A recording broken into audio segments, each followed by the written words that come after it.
Produced by Barber and Starfox Radio.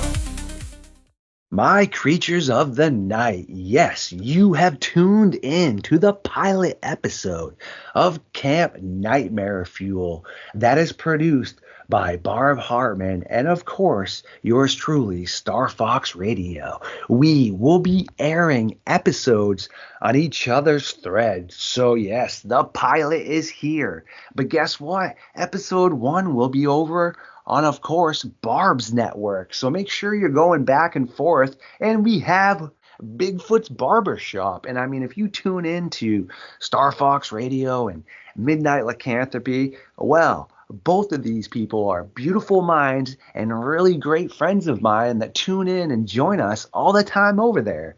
But yes, we are going to start something different where we are diving into all kinds of mysteries, strange cryptids, things that could really give you some good old nightmare fuel. And tonight, there is somebody that is dearly important to me as a child that was a big influence on, well, my opinions on Sasquatch and just in general, Autumn Williams. And she, well, for the past very long time for me, I have been unable to find absolutely anything on her. So yes, we are going to make sure and pay kudos to a legend that, well, yes, she deserves to have kudos paid to her because, like I said, she is a legend, but it is pretty scary to an extent. What did go on, though? I mean, stalkers, bullies, people just showing up at her apartment and stuff. Not very good things, but yes.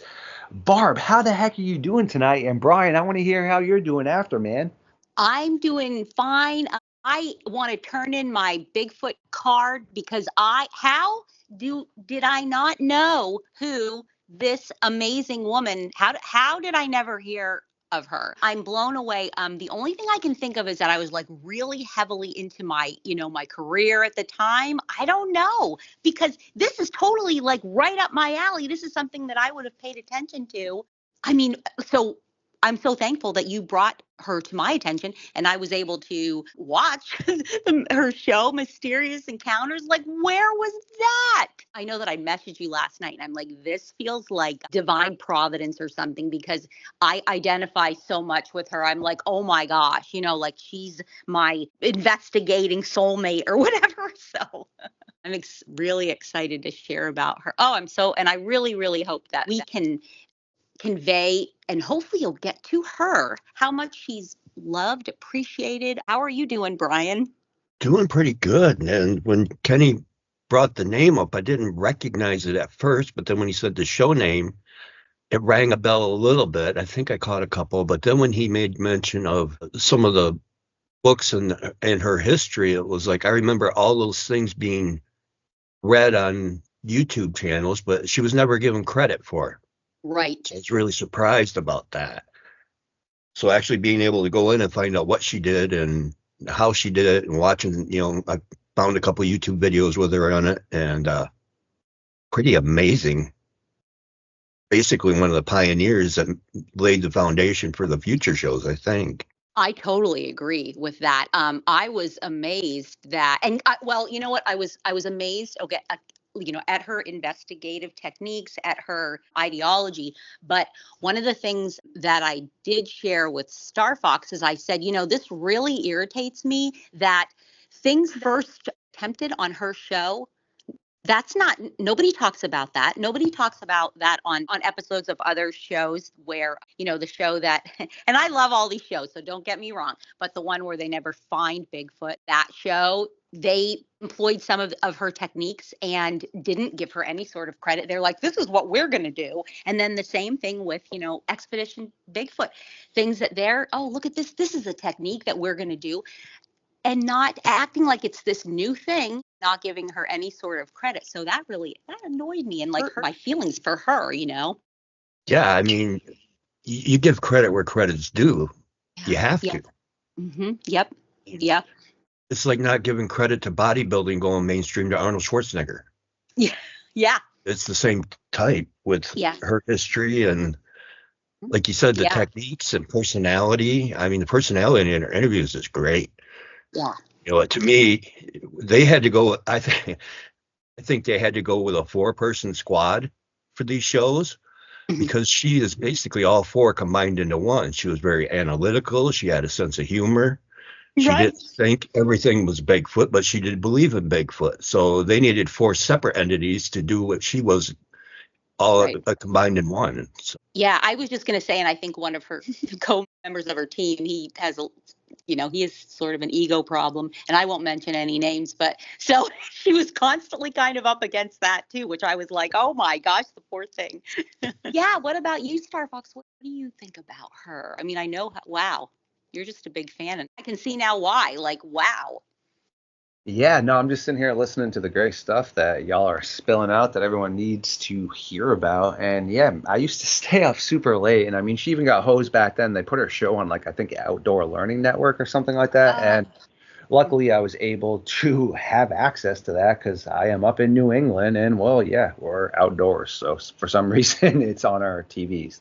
But I was able to watch it and I'd stay up super late. And I mean, I didn't have access to anything else except an old school VHS and like the tapes you put up in there, and I would just record over them to make sure I had all her stuff so I could watch it. And fast forward, you can't purchase it anywhere or anything like that. And yes, to the audience, we're not going to ever air out names, but we're pretty optimistic. There's 3 people that were heavily involved in trying to cause a downfall for Autumn Williams, meaning just like Barb touched on and Brian, people use her techniques all the time that she came up with. All right. I mean, some of the audios that she has on file, I hear those all the time still, yet no mention of Autumn. And it's just straight up pretty messed up because she's goated. And really the only thing I can think about is whether people would like to accept it or not. It's fact. I mean, when you look at a lot of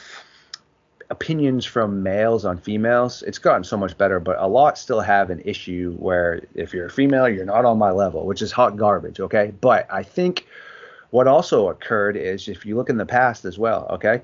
Well, guess what? With ancient humans, females were found to be hunters and right along with the men. And like Nuxium says, Apache warriors were women as well. Ninjas were women as well. Okay. But the problem is, it was found by somebody that was sexist originally. So they'd never even acknowledged that these women were being buried with weapons just like the men. So everyone assumed, oh, no, they stayed back at camp and, well, they just did this. But no, in actuality, they were out there hunting with the men just as badass. And like Brian says, I mean, picture somebody like Ronda Rousey back then with a spear and a club. You want to go up against that? I sure as heck don't. So I just think, unfortunately, still people have a stigmata about that. And I think that's what happened. She didn't have a very good support system back then. It was pre where you could really access somebody. I mean, I think it was MySpace time more or less and AOL Instant Messenger, and the internet was still not really a place you could gather a lot of, quality information. So I just think behind the scenes, people stomped on her and she wasn't able to get the proper respect, where this day and age, people definitely try to reach out to people more and let them know their appreciation. So personally, I just think that there was a lot of that going on. And before we dive into all her great achievements, Brian, what do you think about that? And then Barb, fire away after. No, I think she did get hosed big time. Just the timing of what she was doing. You're back in 2003. The world was definitely a different place. Everybody had their identity one way or another. And unfortunately, women didn't have the star power that they do now unless it was in a different type of industry, which is unfortunate, especially for somebody who was charismatic as she was when she got on screen. I just watched an interview with her, and just mid-interview, she reaches over and slaps a fly on the guy's lap out of nowhere, and we're both laughing about it. So That's great. Yeah. The guy's like, I think I would have rather had the fly bite me. It wouldn't have hurt as bad. I mean, she dealt with some of the big names, and yet she's rarely mentioned. You got, ones that aren't under so much controversy. You got Meldrum in there, Bob Gimlin. Her name should be right up in there as well, talking about the goats. That's right. I want to just give a little brief bio, of Autumn for listeners that are not aware of her. And I feel if you're not aware of her and you love the subject of Bigfoot, you love the subject of cryptids, you got to really look her up and her show. I found most of the episodes on YouTube, so it's out there on YouTube. Autumn Williams is a researcher, author, and lecturer known for her work in the field of cryptozoology, particularly as the field relates to Bigfoot.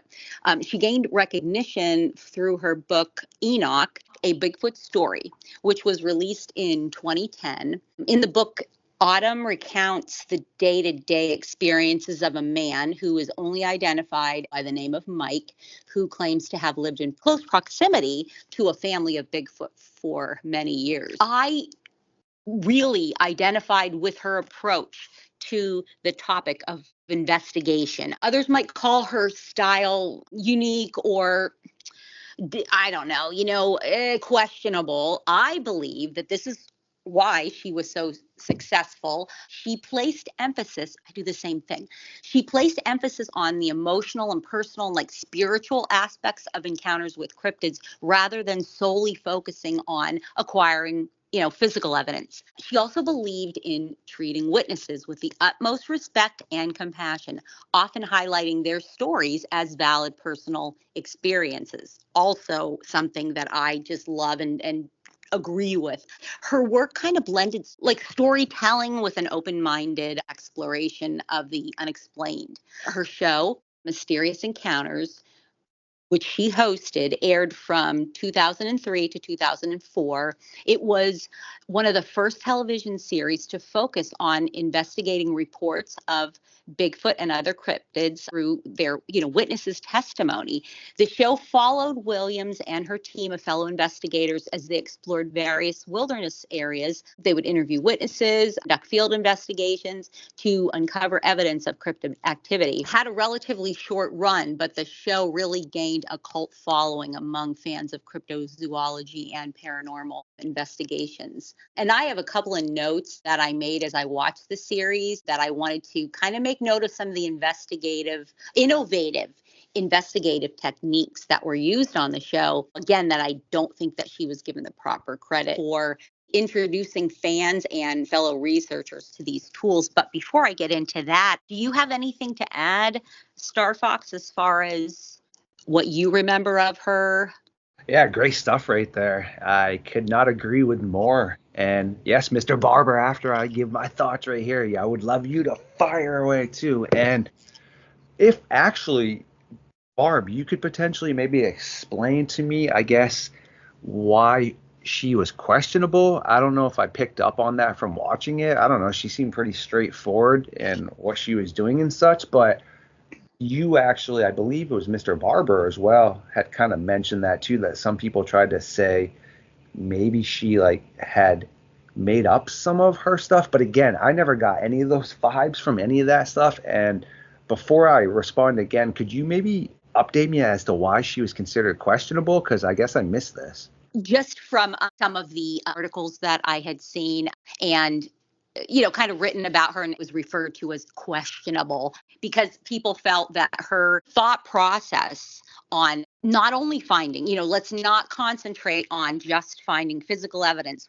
Let's not just concentrate on proving that they exist. We also need to understand them. So along with acquiring physical evidence and doing your regular investigations, you also need to try to understand why they do what they do and how are they able to hide from people as well as they do and, and whatnot. And then the whole spiritual aspect. A lot of people to this day will think that that's all nonsense, but that's fine. Everybody's entitled to their opinion. But that's just what I had kind of observed a little bit about, of that. What do you think, Brian? Is that kind of what same thing? That was what I gathered, and people sounded like, just like they do, everybody doubted her story about seeing an adult and a juvenile when she was 3, saying it was childhood imaginary friends that she saw possibly. Certain shows said more than likely, which is, you look back and it's just irritating now. But those are to me, those flashbulb moments where you're a kid are how you remember those things, because they're so traumatic or important that they're burned into your brain. So just because a 3-year-old sees it doesn't mean it wasn't there.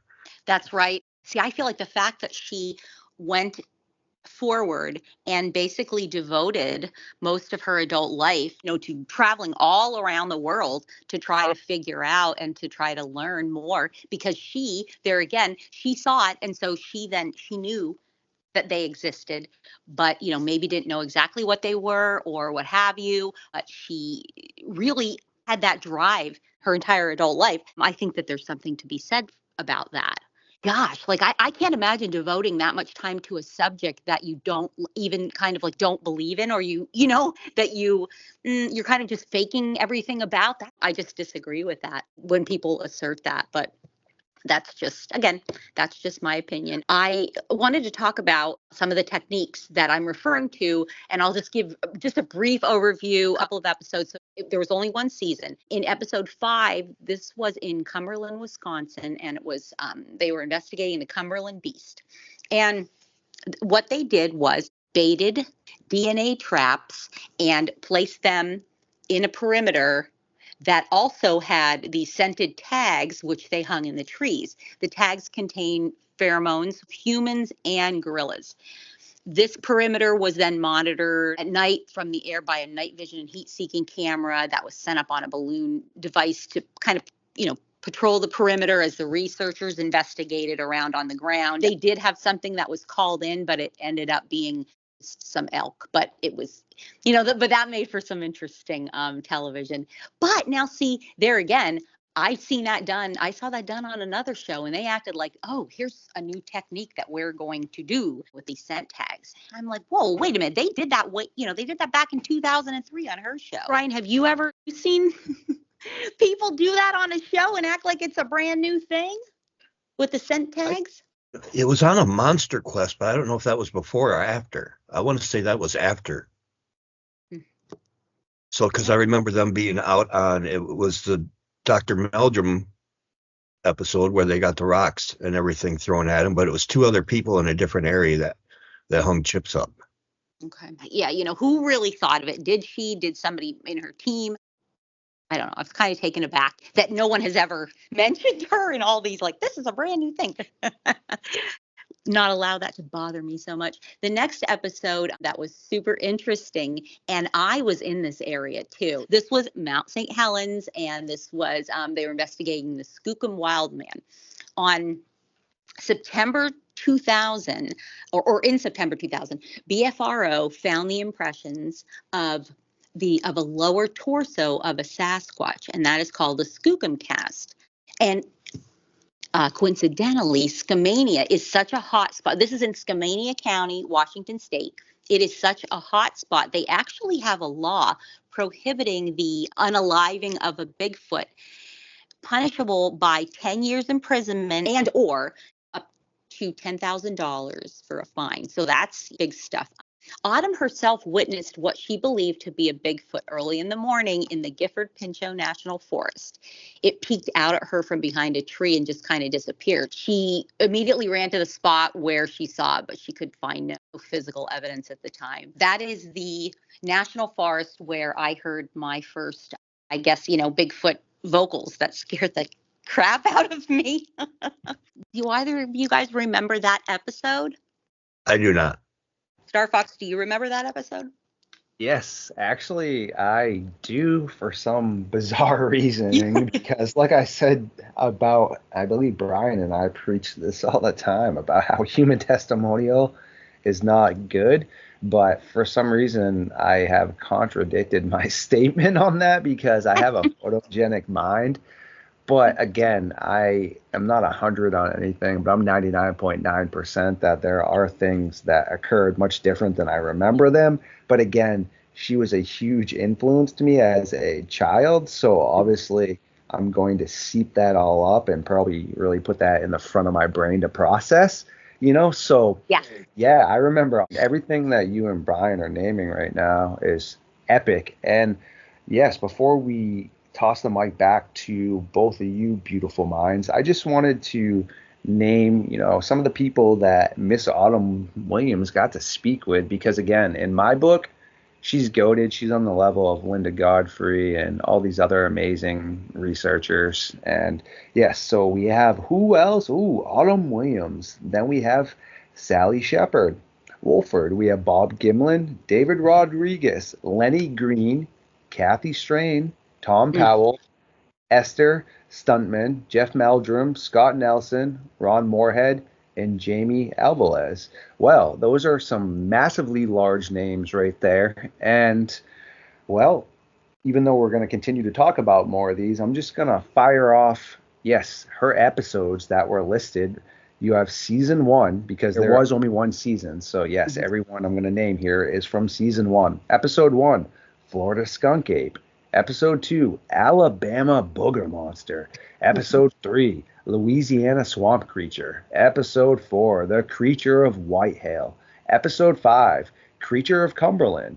Episode 6, Mount St. Helens. Episode 7, Mountain Devil. Episode 8, I am going to butcher this, Tiasco Beast. Episode 9, California Creek Devil. Episode 10, Bigfoot of Bluff Creek. Episode 11, Oklahoma Wild Man. Episode 12, Redwood Forest Giant. And episode 13, Texas Thicket Monster. All right, to the audience, you can see almost all of these up on YouTube. So I do encourage everyone to check it out. And we still have not really been able to track down Autumn. Okay, we did have something that was a little bit more of a dark rumor floating around that we've been able to pretty much push that aside, which is absolutely excellent. One of Barb's friends and also one of Autumn's good friends, and well, he's apparently considers me a friend now. Nice guy. Tom Cantrell has put his ear to the world for us, and he recently actually spoke to somebody that speaks to her consistently and said that she is okay. We are still looking to put some more verification to that, but that is absolutely epic because it is pretty scary how somebody that was so prominent just literally is wiped. And I mean, when I say wiped, I encourage any of you out there, search Autumn Williams and literally like nothing comes up. I mean, you get to see her book and her, I believe, Amazon link, but literally, what the heck? But then you type in some of the other people out there or any other names. I mean, look at Jane Goodell. She is goated too. Type in Jane Goodell and you're going to literally be able to read for days. Autumn Williams, you can find in like what? You can read through all of it in 10 minutes, no exaggeration. So pretty messed up. Yeah, also Dan Nadiro is, I believe that's how you pronounce his last name. And I'm sure he'll listen to this. He is a great friend of her and her mother. And I spoke with him, was it yesterday, I believe, and he's going to try to see if he can track her down. He hasn't spoken with her, I think he said for about 2 years. So he's going to see if he can track her down just to let her know that how much we appreciate her. And I did say to him that I'm just completely blown away by how amazing he was in her methods. I wanted to, Dan was actually in one of the episodes. He's a friend of mine now. I was like, oh my gosh, I didn't, I'm seeing people, Daniel Perez, Doug Hychek. I'm seeing these people. I'm like, wow, all these people, that I had no idea they were involved in this. Dan was in the Cumberland, Wisconsin episode with her. He said he also did another episode, was never aired. I believe it was a project that was, to be turned into television, but never came to fruition. One of the things that was pretty cool is that they were introducing in the, let's see, what episode? This was the episode Mount St. Helens. They introduced this as another, brand new technique.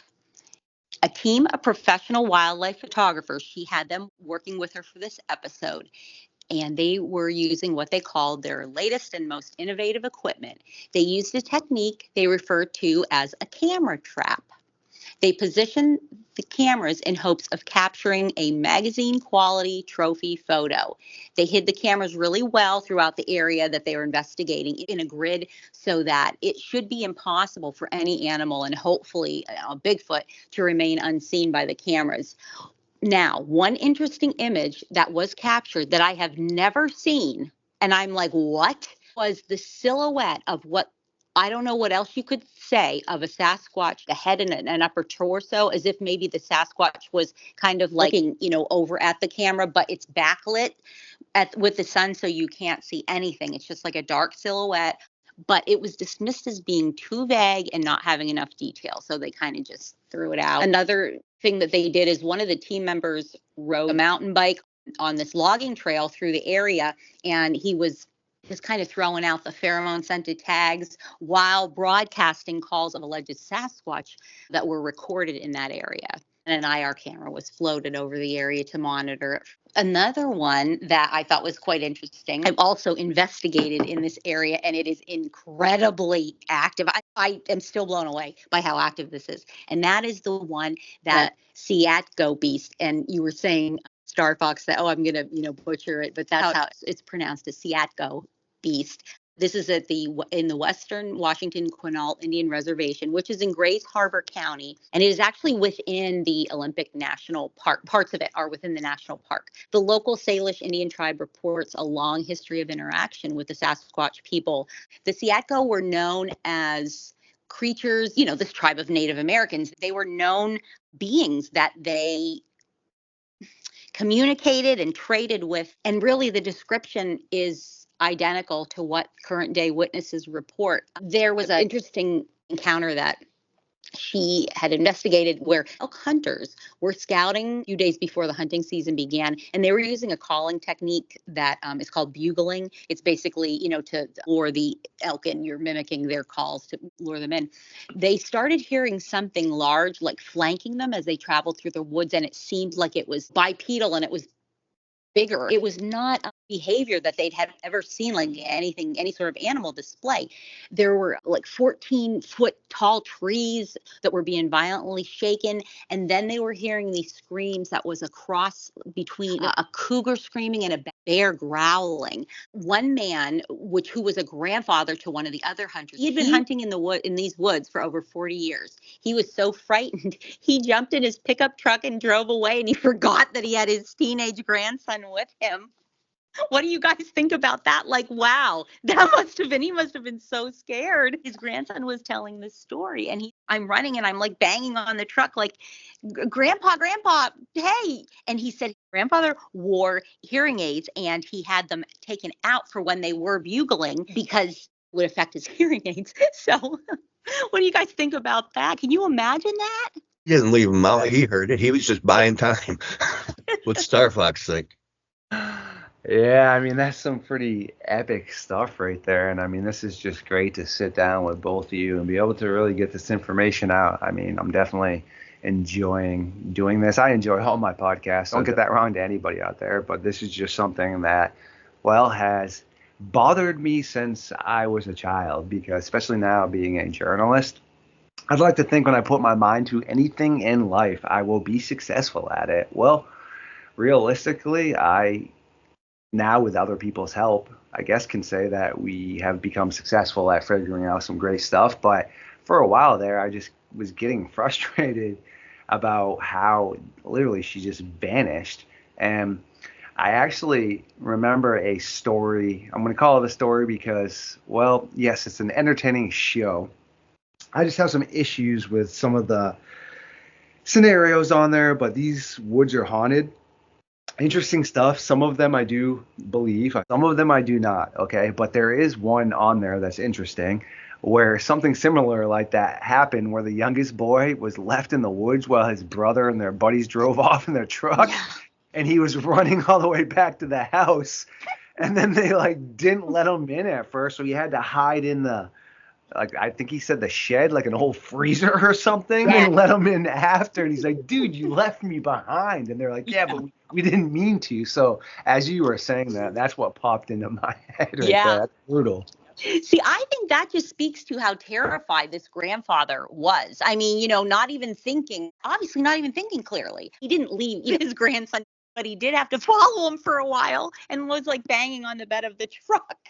So, yeah. Well, like you said, though, when you have a real response to something, like one of my friends I've spoken to and worked with, BBR Investigations, Deb Haswell, was telling me about, like when she was younger, for example, she and her friend had an encounter with something and she felt terrible afterwards. But you know what her natural response was? She pushed her friend kind of in the direction of what was occurring and started running. She didn't even think, though. That was just like a reaction for survival. You see what I'm saying? So like you and Brian were just mentioning about, and what I said as well. Yeah, it makes sense. In a moment, I guess, like something like that could occur. And before we dive into some more great things, there is just one more thing I would like the audience to know as well, that Miss Williams was also a producer and director. Hoo-hoo! She put out a awesome Sasquatch documentary called Oregon Bigfoot: Search for a Living Legend. She also is the founder of OregonBigfoot.org. So again, let's go with the GOAT status. And Mr. Barber, how do you feel about all this? And what do you feel like was some of your favorite stuff she did? And then fire it over towards Barb after, eh? I only remember snippets of the show. Like you said, it was only a 30-minute show, so it wasn't like there was a lot to watch, but she condensed it. They condensed it well. But, so I'm just now getting to know her as far as her TV presence through interviews and stuff that I found on YouTube. And I believe the series is on TV show as well. But like I said, but it's really cool that she can be these different personalities, where she's the science nerd of the group who is trying to debunk everything, and while at the same time believing wholeheartedly what the witness is telling her within reason. And shows, as Barb pointed out, showing compassion towards them. And I mean, was just an all around excellent TV personality. The fact that it sounds like she may have behind the scenes been kind of bullied out of the business, maybe and this is my opinion, I'm speculating, let's heavily emphasize this. You had certain people involved who got their own TV shows later, so maybe they buried her in order to further their own career. I don't know what Barb thinks, but that's a thought. It's a very disturbing thought, but it's certainly plausible. I really would love to be able to hear what her side of the story is. Maybe, and this is what my friend Dan and I were talking about, she may have just kind of become disillusioned with it all and chose to kind of go, completely off grid, out of the limelight and just do her research, because I totally understand that. I mean, you're arguing with people about stuff that to be, and because it happens to me, and I'm like, why am I even doing this, right? Like, why would I even entertain this? It's just draining when I can be putting that effort and that emotions of all that toward the actual research and learning about the Sasquatch that I know are here, that I see them, so I know they're here. Yeah, that's my thoughts on it. I'd love to hear what her feelings were about all that. I have to say, though, the most interesting episode for me in watching them, because like you said, it's a short episode. It took me just like 2 afternoons and I was buzzing right through them. Also, if you get them on YouTube, there's no commercials.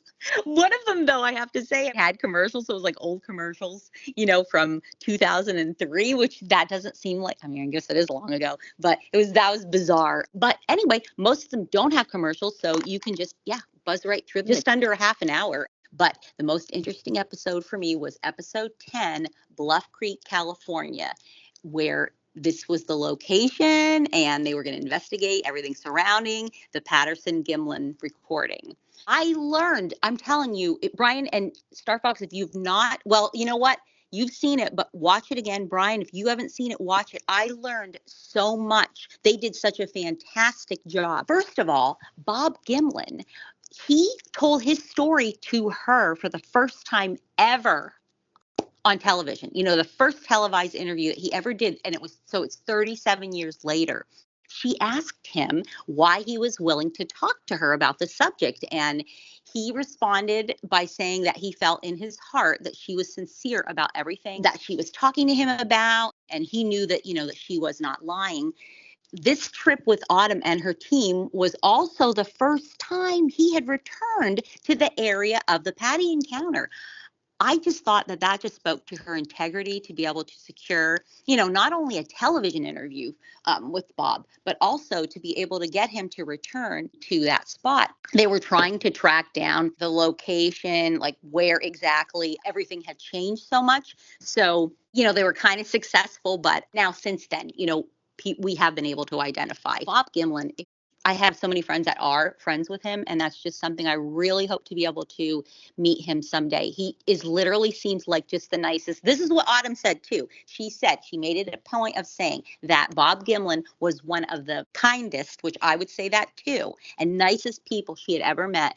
And she found his versions of the events to be like undeniably true. Bob even admitted to her that he regretted even seeing the creature and even being involved in it because of the astounding amount of ridicule and harassment that not only that he was subjected to, but his family as well. It got so bad at one point that his wife literally almost like divorced him over the matter. And what seemed to bother him the most was that he was continuously being called a liar.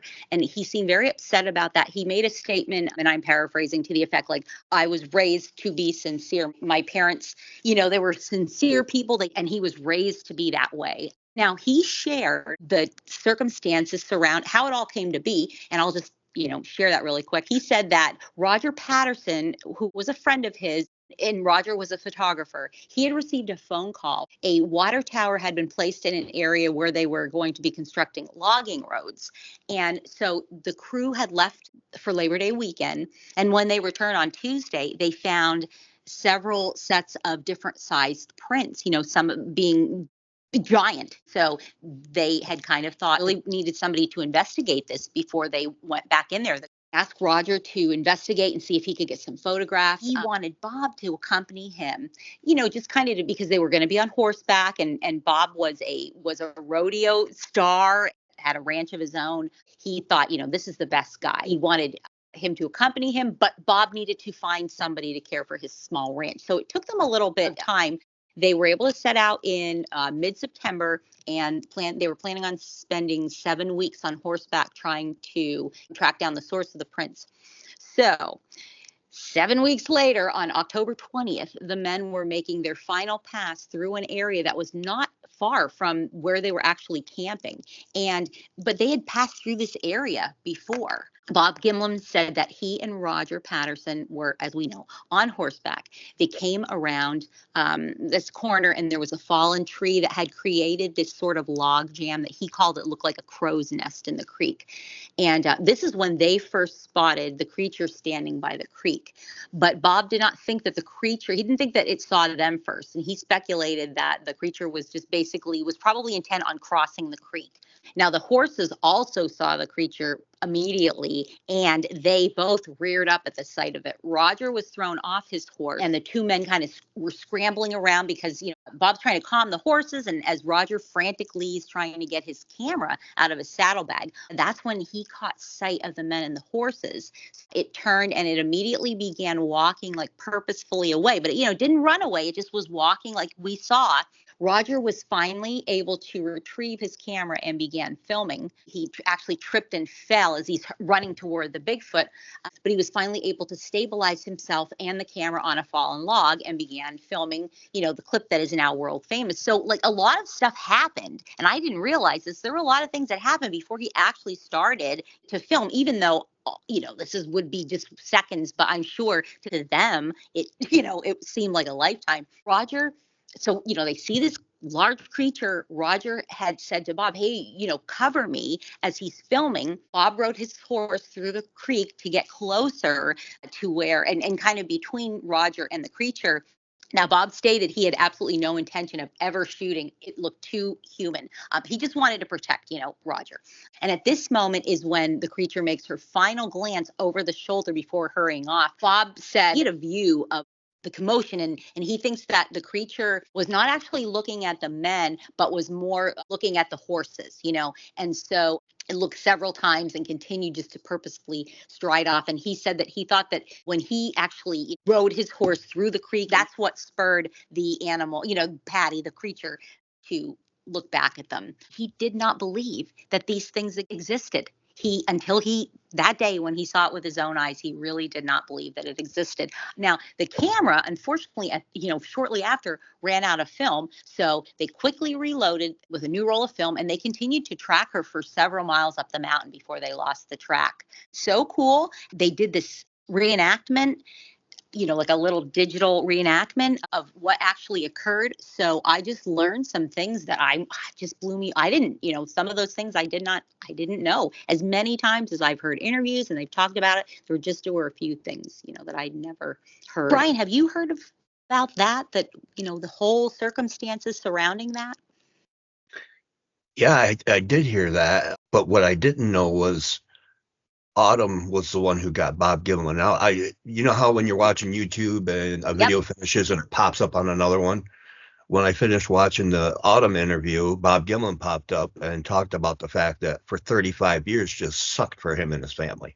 Yes. It was awful. They called him a liar. As you stated, people started recognizing his wife at work and all kinds of nasty stuff. So the fact that she was able to bring him out of that. Yes. Is pretty testimonial. Right. Yeah. What do you think about that, StarFox? That's pretty amazing. I mean, wow. Again, all beautiful stuff. I'm just sitting here listening to everybody fire away things that, should be heard and should be known. And yeah, to the audience, we are going to try to keep Camp Nightmare Fuel around an hour. So we still got some good information right here. And yeah, I mean, I adore Autumn. So this is all absolutely great stuff. I was familiar with obviously some of this, but both of you have brought some things to my attention as well. And it's just interesting from an analytical side to see how some people can handle, I guess, trolling and ridicule while others can't. Meaning, like myself, I could care less. I used to act and model, and I mean, I've always dressed as like my parents, and people would say a wild child, a rock star, whatever, and there were points and times where I did have to sell out, when I was doing modeling and stuff, and just didn't really feel right. But either way, people, could sit there and call me a liar on something all they want. Then I would just literally show them all kinds of facts that are scientifically backed up to support why I made a statement. And I don't know, I guess maybe just from always having people trying to, dispose of your character throughout my existence, maybe it's a good thing, I guess, that I've been able to just kind of handle that. Yeah, it is unfortunate to then hear, like you had said, about how it really messed up Gimlin and his wife, and also, it seemed to have messed up Autumn a lot. Whereas, like Brian was, I believe, yeah, Mr. Barber, you and I were talking about it the other day. I am no longer a troll. Okay, when I used to troll people, though, I wasn't a bad troll, if that makes sense. Okay, I would just make comments on things that needed to have a rebuttal to, meaning like if I saw someone say a really dumb take on sports about how this person's the greatest quarterback right now, I would chime in being like, what do you mean? Like so-and-so right here is on fire. That's ridiculous. So troll like that, or if somebody just was saying something totally idiotic, I would just kind of troll back. But I just don't have energy for that now. Fast forward. This is, in my past. Now I try to spend my energy on quality things and with quality people, etc. But it still lives inside of me. I mean, that troll is still under the bridge. So never try to troll a troll. You know what I mean? And because I can just like fire it back. Unfortunately, like I said, everyone just kind of handles things differently, Mm-hmm. I was going to say, we got to remember, too, this was 1967. Right. A man's honor was everything. Absolutely. Yep. Yep. Yep. So Especially like a good old cowboy is what he calls himself, and I mean, and he's soft spoken, and he was like, man, he was like, ooh, I'm like, oh boy, Bob Gimlin, look at you back in the day. yeah, I Yeah, mean, but Radio just Star, Daredevil. yeah, but just the nicest kindness. Tom Cantrell had shared with me, who I'm really good friends with. Bob actually was at a conference recently and he brought a bodyguard with him. He's like that intimidated. And that just makes me sick. Like what in the heck, people? Like, geez, this is terrible. Why would I don't even understand. Okay, there's one thing about like, trolling, but I don't know, like sports talk, that's kind of different, right? This is Yes. talking about like a man's integrity and his version. And the thing is, we know, I mean, there it is. The best film, the best evidence ever.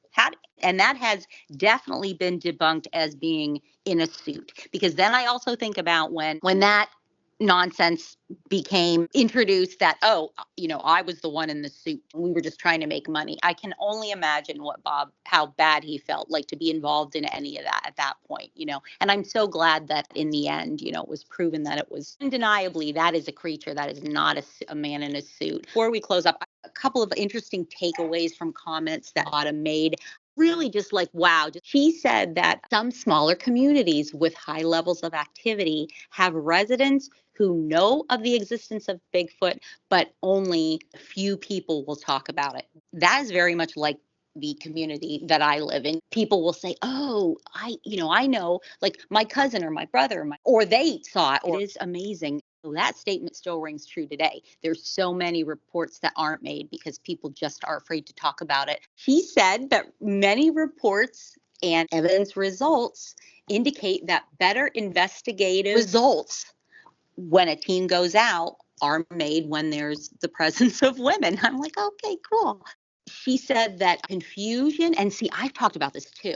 Confusion during an encounter is a very common occurrence reported by witnesses, people that may seem that they're not telling the truth. They may be seeking for the details, or maybe they remember details later. That's all like trauma based, because this is really, it's really can be very traumatic for people. She also commented, and this is my last thing that I'm like, yeah, that's right, girl. She commented that people who believe that there's not enough like vast wilderness left in the United States to hide a Bigfoot population have obviously never been to Skamania County, which is the Gifford Pinchot episode, Mount St. Helens. So that is absolutely true. Because man, if you've ever been out to, to Washington State, go out to those areas and you're like, oh, wow.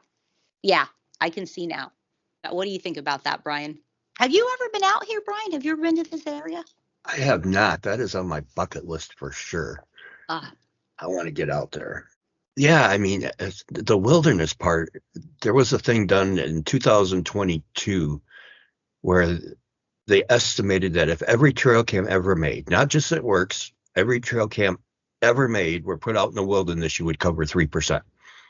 wow. So how Wow. likely are you to catch one on a trail cam? Mm-hmm. So to say that there's not enough wilderness with millions and millions and millions of trail cams out there, there's plenty. Look, you got millions of deer, millions of bear, you got plenty of food. Right. She was stating things that people just didn't want to admit. It wasn't, safe to talk about yet. Right. And like you said, Barb, maybe she just got tired of the limelight. She got tired of the harassment, the argument, and said, okay, I've done what I can, so now I'm done. Hopefully, Star Fox, everything's good with her. Hopefully this reaches her. Yes, we will get it to her. I mean, look at this right here. We have just used very great energy, well spent, in my opinion, for an hour here. I mean, just getting out a woman's story that deserves it. And I've never met her, but for some reason I consider her a friend just because, I don't know, I'm growing up and stuff and reading all about her. I know about her, and yeah, she's dope. But again, I've never met her at all. But yeah, she was right up on the level with Jody Cook and Linda Godfrey. And when I was a kid, I mean, these are people that I was like, yo, super awesome. It is really important, and I do appreciate everyone hanging out with us tonight. And before we let both of you beautiful minds and people get back to what you need to do, is there anything else you would like to touch base on? No, for me. I just hope that this reaches her and she can know how much she is appreciated and loved, how much of a, like a revolutionary researcher that she was. She was a revolutionary. She was a pioneer. She's my legend now. Wow. Yes. Yeah, hopefully she comes out maybe just for a little bit. And I know I've heard the recordings that everybody seems to play, and it's a shame that the Ohio Howl gets so much credit, and everybody knows who did that, but some of the stuff that people are still playing on their videos as call blasting, no mention of her name. It's sad. Right. The other sad thing is that Kenny's talking about watching this as a child, and in 2003 I was 23. I had to do the math. I was Don't do it to yourself. I'm telling you guys. Don't do it to yourself. That is so awesome. Well, I do love both of you very much and appreciate you sitting down here tonight. And to the audience, thank you for hanging out with us as well. And we will be getting Camp Nightmare Fuel churning and getting some awesome information outside of what Barb covers over on her thread and what I cover here, and also Bigfoot's Barbershop. He's got a couple things he's always churning up too. So everyone's links are going to be up inside of the description. But yes, here at Camp Nightmare Fuel, we do have a new journey unfolding. And to everybody out there, hey, we all get trolled, and don't worry about it. Just make sure to realize that most likely the person that's trolling you, you're never going to really sit down with, and they're not supporting you anyhow. So only take critique and words to heart from people that are important to you, because here is something I find funny, but this person was obviously trolling me. Yes, I like to wear crazy gnarly colors in my hair. Like I said, I used to like Jeff Hardy and stuff when I was 11. All right, it's hair. Who cares? And I'm an artist. And like my little brother says, well, yeah, why all the different colors, though? It's like, well, I'm a messy artist. When I used to do things, there'd be some red over here and just mixed up. Now it's like purple. So someone the other day was like, yo, dude, what are you on, man? And I just responded with Skittles. That's what I'm saying. It's the rainbow. Yes, exactly. Don't even like buy into people. If you are going to ever respond to somebody that's negative, just say, hey, thanks for stopping in. I appreciate you. They don't even know what to say back, because you didn't even waste your time to buy into their madness. So it is just important to everybody, and stay positive out there. And yes, this will be the conclusion of the Midnight Society's meeting for the evening. And Barb and Brian, thank you both so much for hanging out. I love talking to both of you guys. I consider you both, two of my best friends, and I just love you both. And thanks for having me. I love and appreciate you both. It's always a pleasure to be able to talk, especially when Barb and I have to catch up sometime. Yes. But it's always fun to sit down and be able to investigate what lurks in the night, and what the people who put it out there for us to see what's in the dark. You legends, you. Thank you for tuning in tonight for Barb Hartman and StarFox Radio's new podcast, Camp Nightmare Fuel. Please stay tuned and make sure to like, comment, subscribe, feed the algorithm. And Barb and myself will see you very soon.